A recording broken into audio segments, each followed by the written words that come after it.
ఉచిత IVF IUI consultation, ఉచిత ultrasound scan. 49 అంటే సంతానం, 49 అంటే సంతోషం. ఇక్కడున్న పెద్దలందరికీ నమస్కారం. నా మీడియా సోదరులందరికీ నమస్కారం. లైవ్ ద్వారా, వీడియోస్ ద్వారా చూస్తున్న ప్రేక్షకులందరికీ పాదాభివందనం. నాకు ఈ అవకాశం ఇచ్చిన గూడూరు నారాయణ రెడ్డి గారికి పాదాభివందనం. నాతో వర్క్ చేయించిన నా టీంకి, నాకు ప్రతిక్షణం సహకరించిన మా ఆర్టిస్టులకి, టెక్నీషియన్స్కి, డైరెక్షన్ డిపార్ట్మెంట్కి, రైటింగ్ డిపార్ట్మెంట్కి. రమేష్ అందరి పేర్లు చెప్పాడు, నేను చెప్పట్లేదు అనుకోవద్దు. నేను ప్రీ రిలీజ్ ఫంక్షన్ కోసం దాచిపెట్టుకుంటున్నా అదంతా. అందుకని క్రాఫ్ట్స్ వైజ్గా చెప్తూ ఉన్నాను. గురువుగారి కాళ్ళని పొట్టి కింద కూర్చున్నారు, అందుకే వీళ్ళు వదిలేటట్లేరని. ఇక్కడ ఫస్ట్ పర్సనల్గా ఒక విషయం చెప్పాలి. ఈ ప్లేస్ అంటే అమ్మ గర్భంలోంచి బయటికి వచ్చినప్పుడు మొదటి వాయువు పీల్చినప్పుడు ఎలాంటి ఫీలింగ్ వస్తుందో, నేను నిలబడ్డ ఈ ప్లేస్లో నాకు ఎప్పుడు అదే ఫీలింగ్ వస్తుంది. ఎందుకంటే ఇక్కడే, ఇదే ప్లేస్లో ఇక్కడ హట్స్ ఉండేవి, ఇక్కడ గుడిచెలు ఉండేవి, చుట్టూ కాంపౌండ్ ఉండేది. అప్పుడే రాఘవేంద్రరావు గారు చెన్నై నుంచి హైదరాబాద్ షిఫ్ట్ అయ్యి ఇంకా ఫ్యామిలీ షిఫ్ట్ అవ్వలేదు. అవతల రూమ్లో ఆయన పడుకునేవాళ్ళు, యువతల రూమ్లో మేము పడుకునేవాళ్ళం. రాజమౌళి గారు, వరా గారు, తర్వాత సునీల్ వర్మ గారు, అనిల్ కిషోర్ గారు, జీసీ శేఖర్ గారు, జితేంద్ర గారు, మేమందరం డైరెక్టర్స్, మేమందరం క్యాప్టెన్స్. ఇక్కడ ఒకేసారి 7-8 ప్రాజెక్టులు కన్నడ, తెలుగు, ఒరిస్సా చేసేవాళ్ళం. అందరం కలిసి మాకు ఒక గుడిసె ఉండేది ఇక్కడ మూలకి బాక్స్ ఆఫీస్ దగ్గర. ఆ గుడిసెలో కూర్చొని తింటూ అక్కడే కథలు మాట్లాడుకుంటూ మా బాధలు చెప్పుకుంటూ ఉండేవాళ్ళం. ఇప్పటికీ మా ఆర్కే డీపీలో మా అందరికీ, అలా రాజమౌళి గారు కూడా ఉంటారు, మా డీపీలో ఉండే ఫిగర్ పోస్ట్ ఏంటంటే ఆ గుడిసె. ఆ గుడిసెలోనే పుట్టి పెరిగాం, ఆ గుడిసెలోనే పడుకున్నాం, ఆ గుడిసెలోనే పెరిగాం. అందుకే ఈ ప్లేస్ అంటే చెప్తున్నాను కదా, మళ్ళీ ఒకసారి అమ్మ గర్భంలో ఉన్న ఫీలింగ్ వస్తుంది.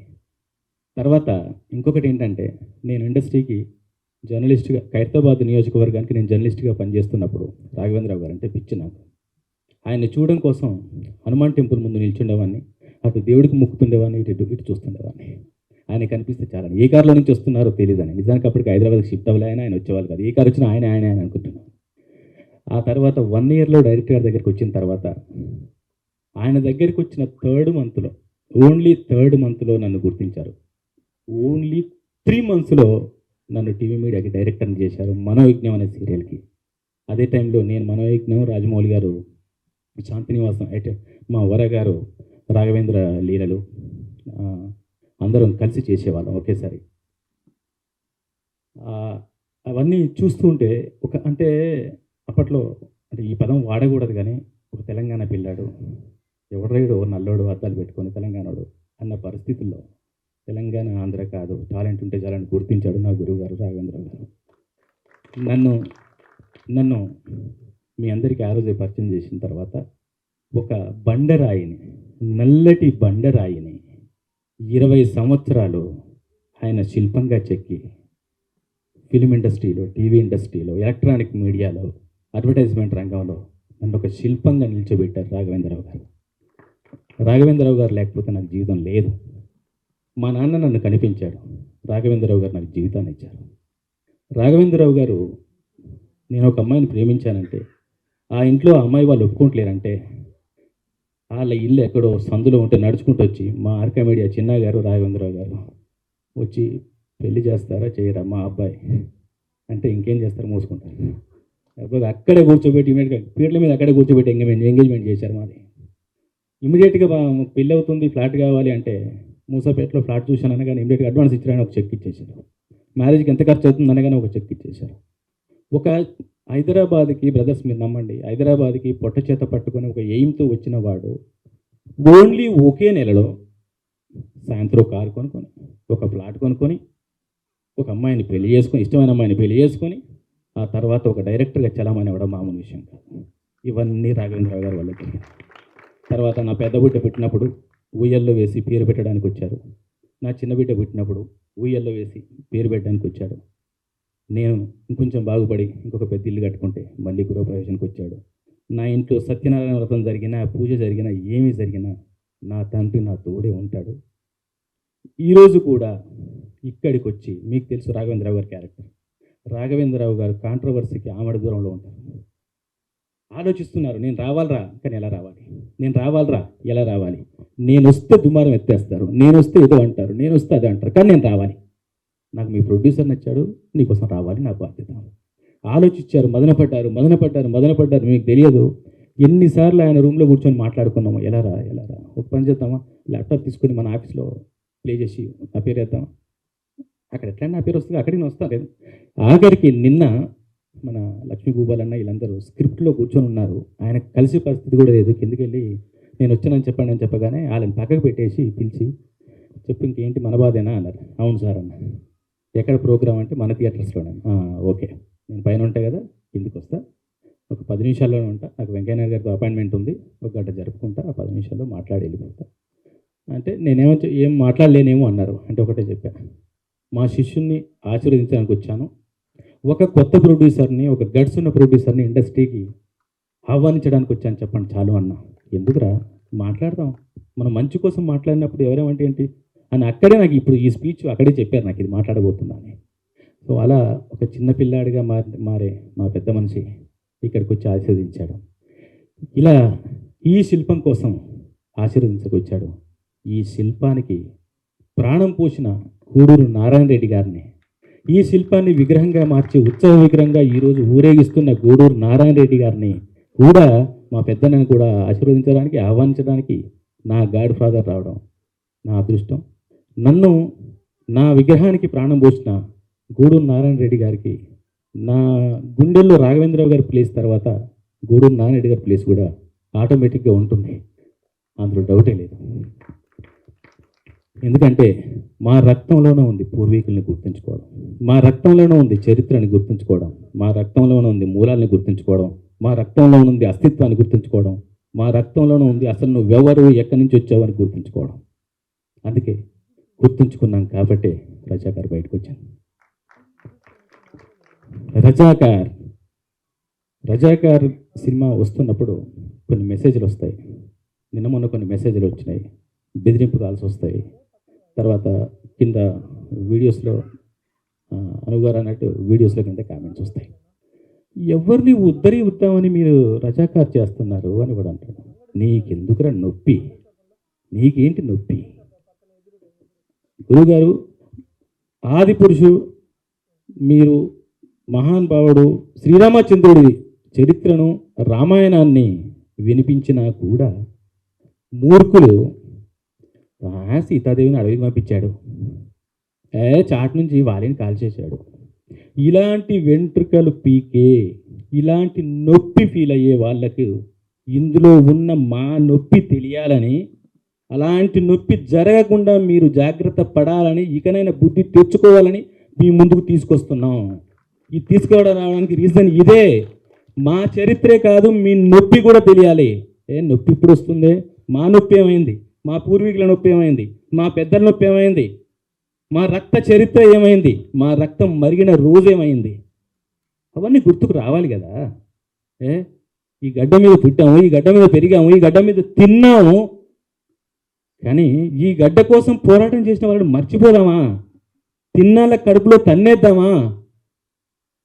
పాలు తాగిన అమ్మ రొమ్ము నొక్కేద్దామా? ఏం చెప్తున్నారా ఈడియట్స్? తీస్తాం, ఇలాంటి సినిమాలు బాజాప్తా తీస్తాం. ఎందుకు తీయకూడదు?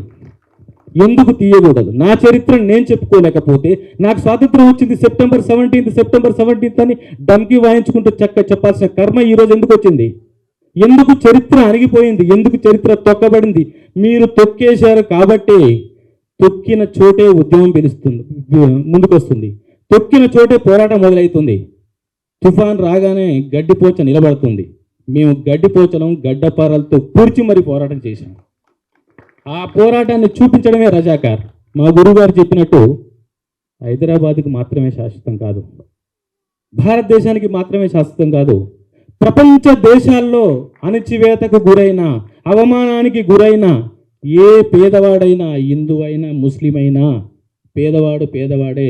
అణచివేతకు గురయ్యేవాడు ఏదో ఒక రోజు ఆలోచనకు రాకమానడు, ఆవేశం రాకమానదు, పోరాటం చేయకమానడు.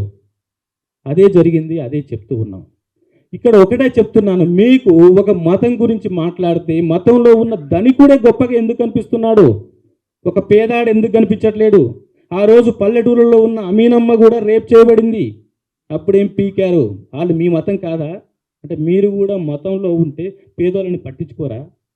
బలిసిన వాళ్ళనే పట్టించుకుంటారా? బలిసిన వాళ్ళకి భజన చేస్తారా? బ్రదర్స్, చరిత్ర తెలుసుకోండి. నా సోదరులకి, నా రక్తం పంచుకు పుట్టిన నా మీడియా మిత్రులకి చెప్పేది ఏంటంటే, దీన్ని మీరు భుజస్కంధాల మీద తీసుకుపోవాల్సిన అవసరం ఉంది.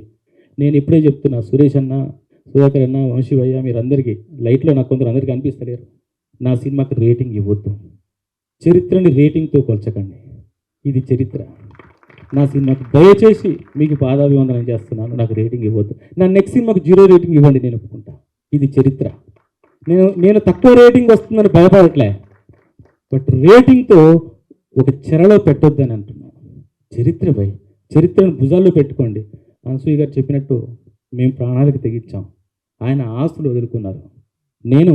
మీకు తెలీదు, చాలామంది అంటరాని వాళ్ళలాగా చూస్తున్నారు. పోరాటం చేస్తే అంటరాని వాళ్ళలాగా చూస్తారు. చూడడం ఏంటి? యుద్ధం చేస్తే అంటరాని వాళ్ళలాగా చూడడం ఏంటి? యుద్ధం చేయకపోతే స్వతంత్రం ఎట్లా వచ్చింది? యుద్ధం చేయకపోతే జీవితం ఎట్లా ఉంది?